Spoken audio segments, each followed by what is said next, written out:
TKN செய்திகளுக்காக புதியவன்.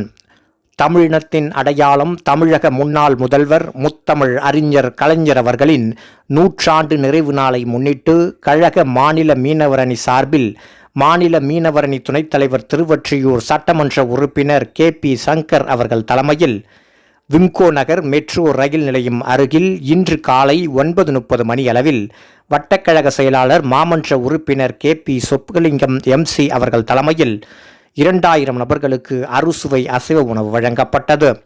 தியாகி சத்தியமூர்த்தி நகரில் காலை 10:30 மணியளவில் மாவட்ட கழக பிரதிநிதி S. மகேந்திரன் அவர்கள் முன்னிலையில் 2000 நபர்களுக்கு அறுசுவை அசைவ உணவு வழங்கப்பட்டது.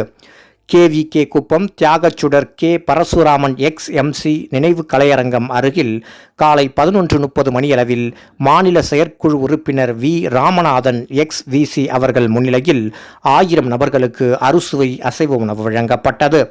இந்த சிறப்புக்குரிய நிகழ்ச்சியில் மாவட்ட கழக செயலாளர் மாதாவரம் S. சுதர்சனம், வடசென்னை நாடாளுமன்ற உறுப்பினர் டாக்டர் கலாநிதி வீராசாமி, பகுதி கழக செயலாளர்கள், வட்டக்கழக செயலாளர்கள், மாநில மாவட்ட பகுதி கழக வட்டக்கழக நிர்வாகிகள், இளைஞரணி, மாணவரணி, மகளிரணி, மீனவரணி உள்ளிட்ட அனைத்து அணியின் அமைப்பாளர்களும் கலந்து கொண்டு விழாவினை சிறப்பித்தனர்.